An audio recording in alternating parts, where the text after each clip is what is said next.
Today, every business is a digital business. Most of us are migrating workloads to the cloud, adopting DevOps tools, rolling out RPA software, and supporting a remote workforce. While opportunity is great, so is the risk of advanced cyber attacks. Many high-profile breaches start with a compromise of privileged credentials. CyberArk is the #1 leader in privileged access management. Talk to CyberArk today to secure privileged access for humans and machines across hybrid and cloud environments and on endpoints. Learn more at securityweekly.com/CyberArk and stay one step ahead of the attackers. The question is simple. Have any of the systems on my network been compromised? The answer is harder than it should be. Enter AI Hunter. Active Countermeasures has automated and streamlined techniques used by the best pen testers and threat hunters in the industry to create AI Hunter, a network threat hunting solution that does the first pass of a hunt for you to identify systems that are most likely to be compromised and scores the results on a scale from 0 to 100. You can then research those systems in depth with AI Hunter. Focus your valuable time on the systems that need your expertise with AI Hunter. Sign up for a personal demo today at securityweekly.com/ACM. Welcome back, everyone, to Enterprise Security Weekly. Join us at InfoSec World virtually June 22nd through the 24th. Security Weekly listeners save 15% off the InfoSec World main conference or World Pass. Visit visit securityweekly.com/ISW 2020. Matt and I did our recordings yesterday. I did my presentation and we did a panel on container security, which was it was a lot of fun. Yesterday was a fun day.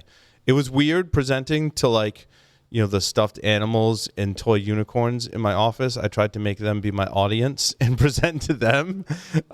It's really hard to do that. So the panel was a little better. At least we all got to see each other. Right. Which was fun. Jason's with us, a former VP and Chief Information Security Officer for the Fossil Group. Jason was responsible for providing leadership and information security advice, governance, and subject matter expertise to the company's large global team of technical operations and staff who administer critical distributed information systems. I almost said disturbed information systems. Jason Fruge today is the Vice President for Business Application Cybersecurity at Onapsis. Welcome, Jason. Thank you. Glad to be here. I hope I said your last name correctly. Close. Fruge. Yeah. Fruge. Gotcha. You can visit securityweekly.com/Onapsis. Learn about all things Onapsis. Some of our good friends from way back in the day work for Onapsis from the core security days, actually. So hopefully you still get to work with Selena and Alex. Absolutely. Both. Great people. Fantastic. Jason's also a cigar guy. What are you smoking, Jason? I am smoking a Casa Fernandez Agnarosa leaf. Oh, yeah, those are awesome. Reserve. It's a fantastic cigar.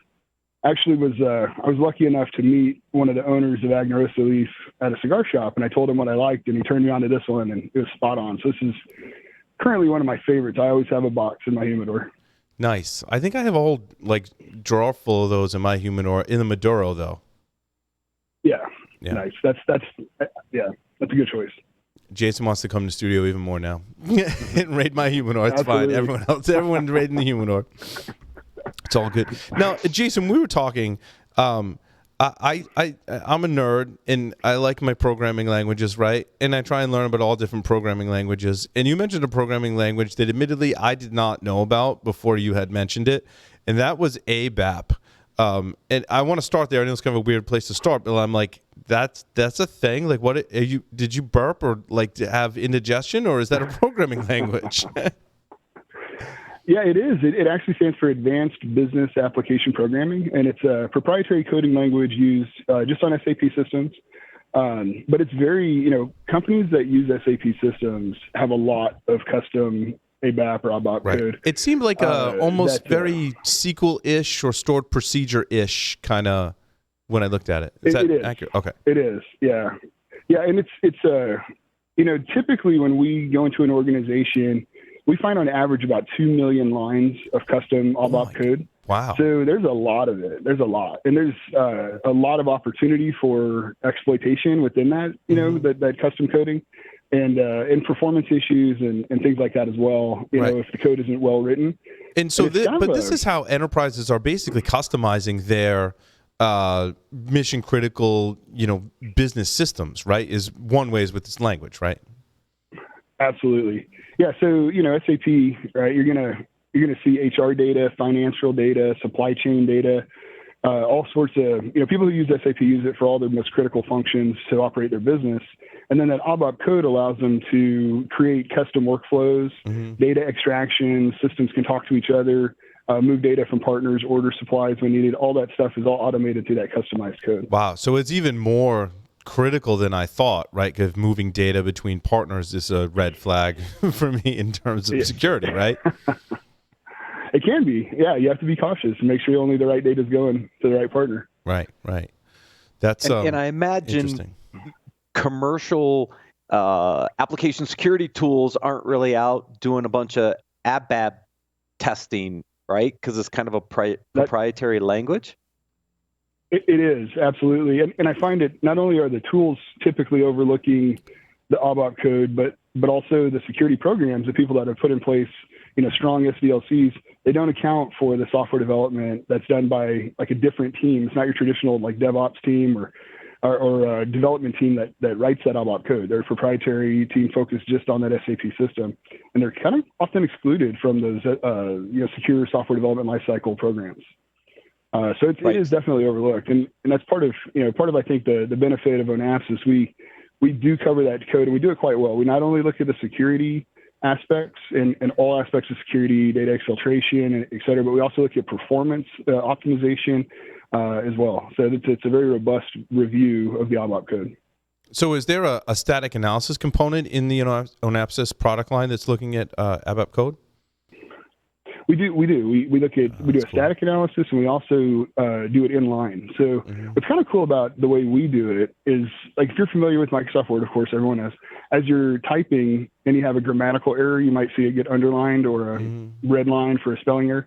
We do that same thing. So as coders are writing ABAP code and we see a security flaw, we'll actually underline it in real time and require them, depending on how it's configured, you can require them to fix it before it's promoted to production, or you can let it go, but it'll become a part, something on your governance report. So you can say, okay, we have so many flaws that were introduced, last week or whatever, and you can start making plans to drive out those flaws at a later date. And they're coding in not a traditional IDE like I would go get from JetBrains, I would imagine, right? Because most IDEs are, Java, heavily Java focused, Python as well, right? Correct. Yeah, they're coding on a developer workbench right into SAP. Gotcha. That's awesome. We need those specific tools to address these issues. Like, what kinds of issues are you folks finding in some of these applications, and what are some of the impacts? Well, I'll tell you, I'll tell you a story to give you a highlight of an issue. And we don't just look at the code. We look at the whole ball of wax, and I'll go into that. But specific to code, we were doing an assessment with the customer once, a pre-sales engagement. So we were just looking at a portion of their code to show them the kinds of things we could find. And in that assessment, this is a publicly held company, we found a data exfiltration script that someone had written that gathered up at the end of every quarter. It gathered up all the financial data and it sent them to this person's Gmail address. And so this, again, it's a publicly held company, and this is pre-financial release, pre-release data. So they stopped the assessment right there, and they said, "We'll be right back. We have to address this right now." And so they walked out of the room. They came back sometime later, and they said, "Yeah, that's a former developer that left the company 6 years ago." Wow, so, 6 years. Yeah, yeah. So in that case, because they had no ability to inspect that code, that had been going on for 6 years, and no one knew that what that person was doing with that information. So we see issues like that quite often. Right. They came back with a purchase order too, I bet, right?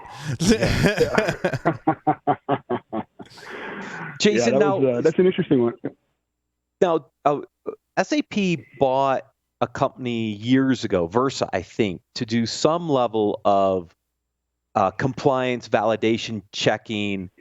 And I'm assuming Versa can't see into some of this custom code. I mean, where does what the Versa acquisition years ago from SAP, where does it kind of fall short, and where does ONAPSIS and some of the additional capabilities come in to really augment and enhance SAP security, for example?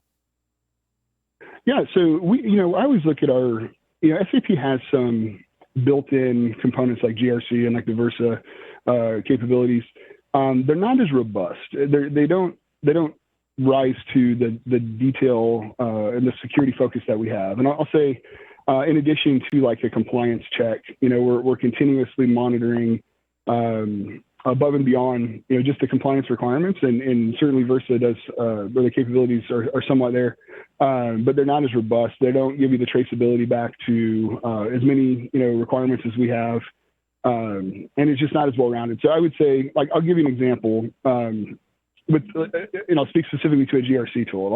Almost every SAP implementation has a GRC tool that's used just for roles, to make sure there's no toxic combinations where someone can say, create an invoice, and then pay that invoice. You need two different people to kind of perform those functions. Perhaps every organization's different, but it looks for those toxic combinations. And what happens is with that GRC tool, they only look at those user IDs, say twice a year during an audit. What we do is we come in and we add a layer of protection on top of that, where we can, if anybody's roles get modified, the moment that happens, we can flag it and notify the people to take action. So if anyone temporarily elevates permissions between those audits, we can catch those sort of things. So SAP will take you so far, but it's, in our view, it's not sufficient. We go above and beyond that. It's more about real-time monitoring of some of these different accounts and the configuration of the system, and looking for some of this malicious code that's being written that could exfiltrate data, right? So it's kind of it's well-rounded, but it's also real-time versus kind of point-in-time audit-specific data. Absolutely. In fact, we can integrate with SIM solutions as well. So most organizations do not have SIM integration with SAP, right? And I'll give you an example of the value of that. So I was a former customer, as you mentioned, CISO at Fossil.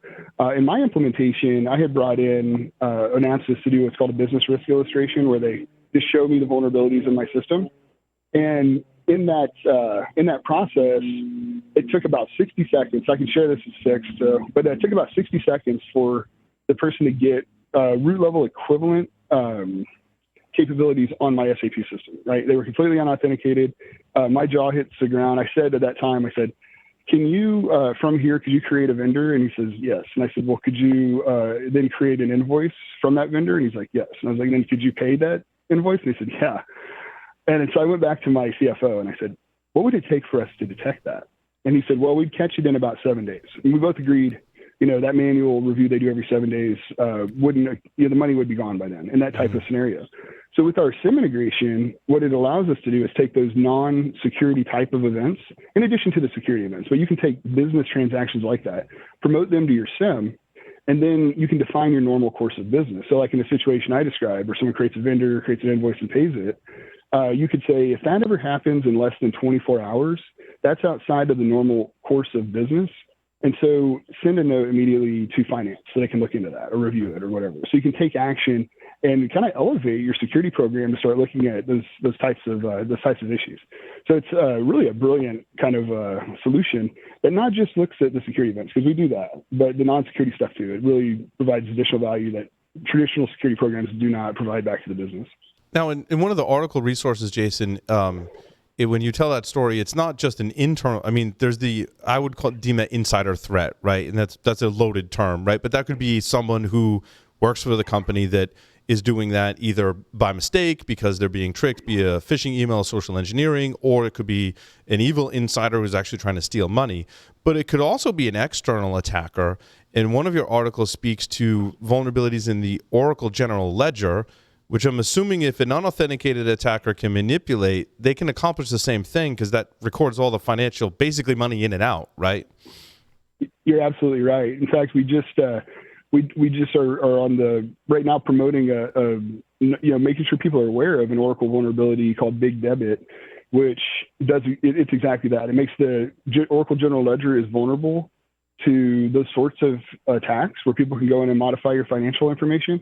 It's difficult to detect, and it looks like about half of the Oracle EBS or eBusiness Suite implementations that are out there are vulnerable to it. So we also support Oracle. I talked a lot about SAP. We also support Oracle. And our tool gives you the ability to, see those vulnerabilities and do some governance to know if you're still vulnerable after you think you fixed it. We can assess it and tell you if you still are, and then give you a path to fix it, which most people don't have today with tools done like ours. I saw Matt's eyes light up when I was describing the general ledger attacks. Yeah, I'm like, wait a minute. That's the integrity of these systems is so important, as you know. And I'm sure if you're listening, right, you get that kind of sense, right? And the scary part is every time we talk with Anapsys, right, that there are some scary attacks and things going on inside of these systems, which we don't necessarily cover on a weekly basis. Absolutely. As I mentioned earlier, the systems, if you have them, these ERP systems such as Oracle or SAP, you're using them in a very meaningful way. And usually there's not a lot of security rigor applied to these systems, and I think it's something of a blind spot. I can tell you, a story I like to tell. I was sitting in my office one day when I was a CISO, and one of my philosophies as a CISO is that I like to make sure we're applying the most rigor where it matters most, right? So a lot of times I think with the peanut butter kind of approach where you say every application, every bit of infrastructure has to be secured the same way, patched the same way, et cetera, you end up, running into resource constraints like in IT, et cetera. So I always try to say, let's put more rigor on the most critical things and perhaps less on the less critical things. And so I was sitting in my office reflecting on that one day, and I looked over at my printer, and it occurred to me that I was spending more money securing my printer and more effort securing my printer than I was securing my SAP system. And I thought, I'm failing at my own philosophy badly, right? Because obviously the printer's not important. But the SAP system couldn't be more important, or Oracle system either, right? They're critical to the business. Matt? I was getting ready to cough, but I caught it. We talk a lot about application security in all the pieces, and something you mentioned earlier just struck me. We don't put the same application security programs around our ERP systems. And it is, for a lot of organizations, the keys to the kingdom. Yeah. It has so much human resource data, financial data, your supply chain, your vendor relationships. It was just enlightening to think about, well, wait a minute, why aren't we securing our SAP and our Oracle environments like we would any other web application? Well, that's a great point. And I still run into a lot of people saying they're relying on traditional security models like their internet firewall. They're saying, well, we have a firewall on the internet. Do we really need to secure our ERP system? And that way of thinking, I think, is gone. It's a legacy way of thinking. You really today need to have a perimeter on the application itself, where the data is really where the new perimeter needs to be. And so we accomplished that by doing just that. We put a big shield around the application by giving the ability to detect exploits and promote that data to your SIEM. So you have 24-hour monitoring. We do application code assessments, system assessments, and so on. We lock some perimeters so no one can change them. We have a variety of controls that we wrap around an SAP or Oracle system to make sure that you are protected in a robust way. And it goes way beyond, as you mentioned earlier, like insider threats. Nobody really knows what's on their network anymore, right? So the perimeter, the idea of the perimeter and everything inside it is safe is just, it no longer really applies, right? You've got all these third parties, you've got BYOD devices, you've got, all kinds of things in your network that aren't really accounted for. So the threats are everywhere. And so having that security at the application and at that critical application is more important than ever. In fact, we're seeing, part of the reason I came to Anapsys is because, and I prior to Anapsys invested in the company was, as a customer, was, we're seeing this uptick in ERP hacks, right? And so over the last couple of years, it's become far more popular for organizations to suffer breaches. And part of that is because, people are starting to put ERP systems on the internet because they're saying, hey, I want to be able to manage elements of my supply chain or other, components of SAP through my mobile phone. I want to, so they're seeing it now placed on the internet or additional, integrations with other products and so on. That increases that exposure, and people are becoming more savvy, right? So it is something that we need to look at, as security leaders when we're securing our company for sure. Jason, go ahead, Matt. Sorry. I was going to say, are you also seeing a shift to using some of these systems in the cloud? I think both SAP and Oracle have cloud-based versions of their software. Are you seeing that shift as well? Absolutely. And do a lot of the security controls kind of move from on-prem into those cloud environments from Anapsys? Absolutely, yeah. So there's a tremendous amount of customers that are moving from SAP users that are moving into either SAP's cloud or Amazon or Google, and we do secure those solutions as well. A lot of people, while they didn't necessarily find it as important to have a product like ours in their on-premise implementation, when they go to the cloud, it becomes a trigger for them to look at a solution like ours because they recognize there's that shared security model where they are responsible for securing their cloud implementation and they've lost visibility. Right now it's on somebody else's network and they have no way of seeing if they're being adequately protected or not. So they leverage us for that. So we see a lot of movement, and we have a lot of hybrid too, where portions of SAP are on premise and portions are in the cloud. So we can work to secure it in that model as well. Oh, I was going to ask about the SDLC and the kind of, like, when we talk about application security, right? We talk about, and again, it's not all companies, right? But we're moving to this model where there is static code analysis. There's a Git repository where they're checking in code. There may be more checks there. There's composition analysis. There's all these kind of points in the application lifecycle where we can apply security. It sounds like development on these larger ERP systems is different. Like, I'm assuming software composition analysis may not play into all aspects of it, right? Well, what does that look like in terms of, are they checking into a source code repository, and what opportunities do we have to apply security along the way? Yeah, I love that question. So typically, yes, there is an ABAP code repository. People implement that in different ways. But a lot of people are trying to implement like a DevOps model and talking about, shifting left in DevOps security and so on.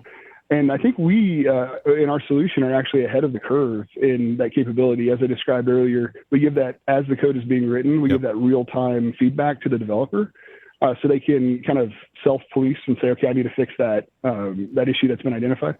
We also enable a capability where if a developer sees some code get underlined, there's a vulnerability there, and they don't want to fix it, we can force another person to sign off on them not fixing it before that code can be promoted into the production environment. So you can actually create that kind of, some supervisor or just another developer even has to approve every vulnerability that's going to be unfixed as it goes into production. So I think, we do really answer, I think, a lot of the demands that people have when they're trying to implement a DevSecOps strategy. And that applies, in the cloud or on-prem. In fact, a lot of times when people are moving portions of SAP or all of SAP into the cloud, they will want to look at our product at that point because they don't want to move bad code right into that environment. So they want to make sure they clean it up before they move it. And I think that's a great idea to do that. Yeah, and it sounds like you can have a DevOps style process and then use your tool, ONAPS's tool, to help implement your process, right? Which is the right way to do it. You don't want the tool dictating how you should be writing and deploying code. You want the tool to help you along the way. And it sounds like you can make decisions over when there is a vulnerability found at any point in the process, how do we handle it, right? Is it an approval? Is it, and all that stuff? Exactly, yeah. That's awesome. Yeah, we have a variety. Every company is different in the way they want to do things, and we definitely have a very customizable solution. As all things, ERP that have to be very customizable to meet the needs of that business, and we're no different. But so we can take it as extreme as you want, or as relaxed as you want. But hopefully, people are somewhere in the middle, finding value out of that process. Back when I was at Qualys, it must have been 2010 or 11. I remember people asking, hey, when are you going to add vulnerability scanning and policy compliance checks for SAP? And we started doing the research. Version to version, there were a lot of changes in the SAP code. It was a huge problem to tackle. Obviously, ONAPSIS has spent a lot of time in research here to understand how to look for misconfigurations, vulnerabilities. How have you managed it across all these different versions? Because my understanding, at least in the early days, and it may still be true, is that how you did some of this varied from version to version as SAP was building different releases. Absolutely. Yeah. So we maintain, support for the same versions that SAP supports. We have a dedicated research team. Actually, what's really cool is that most of the vulnerabilities, I would say at least half, typically in a given month when SAP releases their hot notes, those vulnerabilities were found by our research team, and we notified SAP. They make the public announcement when they issue a hot fix, and then we're right there updating our tool at the same time so that people can identify those issues, not just in the code, but also patches or configuration issues that we've identified in the system that need to be remediated as well. So we do follow SAP extremely fast in terms of as they introduce new capabilities or new ways of writing code in the new versions. We're in lockstep. We've got a large team of researchers and SAP and Oracle experts kind of working hand in hand with those software developers to make sure that we're keeping pace. Yeah, that was something that was very difficult to think about back at Qualys back in the day. When you think about all the operating systems, all the third-party software we were tracking, then you throw in X number of versions of SAP, it was just completely overwhelming. Just sort of, I never built it when I was there. I don't think Qualys has ever built anything close to doing. Well, yeah, and having been close to the VM space, there's typically technologies like that where the bigger VM players may have some checks for, but you really have to go to a specialized company that has put in all that. It has a dedicated research team to just that product. The larger vendors are covering every software and every operating system on the planet, right? Trying to cover what's most pertinent to their customers or potential customers. Absolutely. And I'm glad you brought that up because I think a lot of us take for granted when we have an SAP or a different vulnerability assessment tool that when they run an enterprise scan, they now have access to their whole vulnerability landscape, and they can see all the different issues.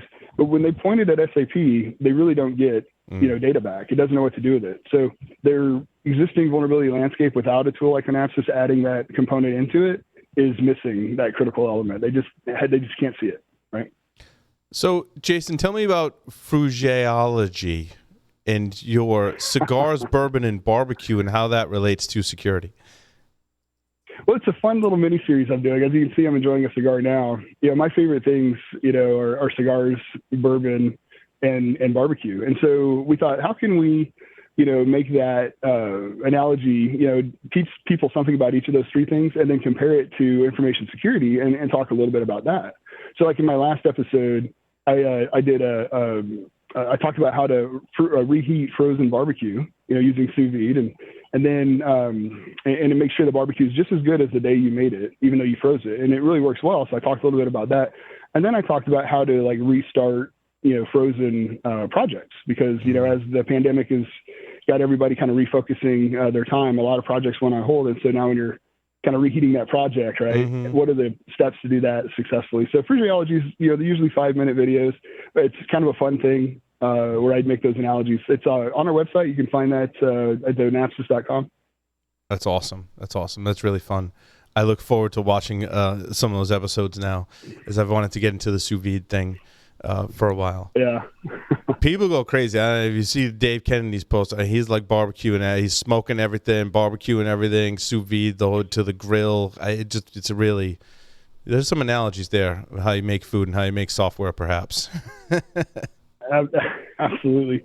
I did my episode before that. I actually taught how to make Kansas City style burnt ends, and because that's a particular recipe that requires a good barbecue sauce, I even gave a recipe. So if you go to the website and you go to look at that Frugeology, there's a link to my barbecue sauce recipe, which is fantastic. Nice. It's a really good recipe. So I made that available for everyone as well. That's awesome. That's awesome. I like to see those analogies. If folks want, how does it work? Like if folks want to learn more, we heard some customer testimonials. By all means, if you have more customer testimonials, but you had mentioned before that you'll go to a company and do some work with them as kind of like a trial. How does that work? Absolutely. So we do what's called a business risk illustration.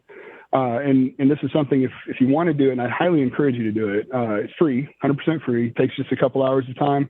On your part, we will perform an assessment. It's a black box assessment. So it just looks at a portion of your vulnerabilities, but we look at code and application configuration and patches and everything else. And then we help, look at your business from a impact perspective, like how do you use the CRP system? And then we provide you a report showing, here's the vulnerabilities that we found in that black box type assessment, and then here's the impacts that could have to your business. And that's a very important first step. I know myself as a former CISO, I was able to leverage that report and use it to help dimension the problem back to my board and executive team to get the funding to begin solving that problem. And I think, part of the story there is that, as I mentioned earlier, we've got this rise, this kind of hockey stick of increased hacks in SAP systems and Oracle systems. It's time to start that journey now to secure it. And because these systems are so critical, you do want to, it is a journey. When you get this big report and you've got this like 15-year-old ERP implementation that no one's ever really looked at from a security perspective, there's a lot of stuff to do to secure it. And it's going to take some time. And I'm glad you said that, Jason, because it leads into my next question, which was, so if you're an InfoSec professional, whether you're C-level or wherever you are on the chain and you're listening to this and learning about these vulnerabilities and tools that are available, how do you approach it with your organization? Do you go to your CISO first? Do you talk to the ERP team? And how do you have this conversation if, in your example, right, you've got this 15-year-old application that no one's looked at from a security perspective? You can't just go in guns blazing, right? What's the approach? Absolutely not. Yeah, if you go, the way I like to tell the story as a CISO myself is, we have to listen to what hackers are doing out there. Now they're starting to target these systems. We have to respond to that. And we have to respond in a meaningful way, a strategic way. And I do, I use the word journey. It is, not to scare people into saying we're going to light the company on fire trying to address these, thousands of issues or whatever we found, because you might hit a wall if you try to go down that road. Yeah. So instead, you have to say, like, we're seeing an uptick. We want to begin this process now, because as this becomes more common, as these systems are targeted more, we want to be ready for that. We want to make sure we've got a good security program in place. And that could be a year-long journey to, the implementation is not that long, but, how do you then internalize the data, get those secure code practices in place, fit patching into your workflow, and internalize those processes. That can take some time. And so you do want to make sure that you're partnering with the business to say, we know that the system hasn't really been looked at by anyone before. We know that, but we know hackers are starting to target it. So we're going to lock hands and we're going to create a roadmap that shows how we're going to get from our current state to this future state where we have a strong ERP security program in place that we know that we have some confidence that we're protected down the road. Yeah, and I think it's more about relationship building in the very beginning, certainly, right? It is, yeah, and it's making sure that people don't, they're not afraid that you're going to say, oh my gosh, it's a 15-year-old vulnerability that's still in the system. I can't believe this, and it becomes an embarrassment internally, whatever. Yeah, don't do that. You have to stay away from that kind of approach. You have to be partnered. You have to have those relationships, and everyone has to know that you're working with them to get to the place that you all want to be, which is securing that application. You're there to help. Yeah. Matt? I was just going to say, you probably got to just start with the basics, right?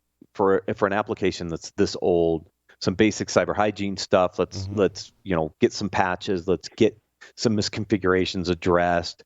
Let's make sure then, identity and some of the role bases are okay. Then you go after all the custom code probably, right? So, it would be a logical set of steps, just like you would do probably for a basic security program. You just have to tailor it now to your SAP deployment or Oracle deployment in this case. Absolutely. I think, we have so many people who benefit from a solution like ours. For example, some people want just a vulnerability and threat response capability. They want to just do those assessments, look for missing patches and configuration items, and just address those. Some people just want to look at code. Some people just want the SIM integration for the surveillance. And some people want the audit automation. One of the things that teams get frustrated with your ERP system is because it is a financial system, they're constantly being audited for financial controls. We can automate a lot of that. And so the auditors can stop, saying, hey, can you stop your work for a little while and run these series of reports for me and explain all this stuff to me? We can actually create, some automation there as well. So, it depends on what your primary driver is. And at some point, all of those things I like that as will become important. I like that as a lead-in, though. If you're trying to build relationships with your ERP team, well, one thing you have to keep in mind is they're supporting a very mission-critical system, and you can't muck with their process. You can't come in and demand that they're going to start patching things, right? And if you want to come in and say, I'm going to help, what you just described, Jason, was a huge help. Be like, one of your pain points might be that you have to do these audits, and that's painstaking. Maybe we get this tool, and it can help you with that. That helps breed trust not only with the security team, but with a new tool as well, which is going to take time, especially people supporting, these systems that are largely still, housed in-house and the supporting code that's been in production for 15 years. There's a certain level of respect. And I think you can build on that by leading in with, hey, we can help you with your audits, right? Now they've had a good time. Absolutely. Now that you've saved them some work, and now you're off to the races. Absolutely. And because you can do that, you'll find you have the attention of like your chief risk officer or your internal audit team. They're now partnering with you on this effort as well, because they're all going to benefit from that. So you get a lot of different executives around the company. You get support from multiple including the groups. CFO, right? Who wants to make sure they've got integrity in their financial systems as well. And if there ever was, a breach of any sort, with a tool like ours, they can have some confidence that they know the extent of the breach, right? Mm-hmm. Which is very important for CFOs who a lot of times have to make public disclosures if they're a publicly held company to say, here's what was breached, and we know exactly what data was touched, and so we know exactly what to disclose, right? And that's a common problem that people have if they don't have a good security solution like ours in place, and they don't have good logs turned on, because most people don't. They don't know the extent of what was accessed, and they end up over disclosing. Right. Well, awesome stuff. And those that are interested to start this journey can visit securityweekly.com/Onapsis. Jason, thank you so much for appearing on Enterprise Security Weekly. Thank you. It's been a lot of fun. Thanks for having me, guys. Appreciate it. And with that, we'll conclude the show today. Thank you, everyone, for listening and watching. We'll see you next time.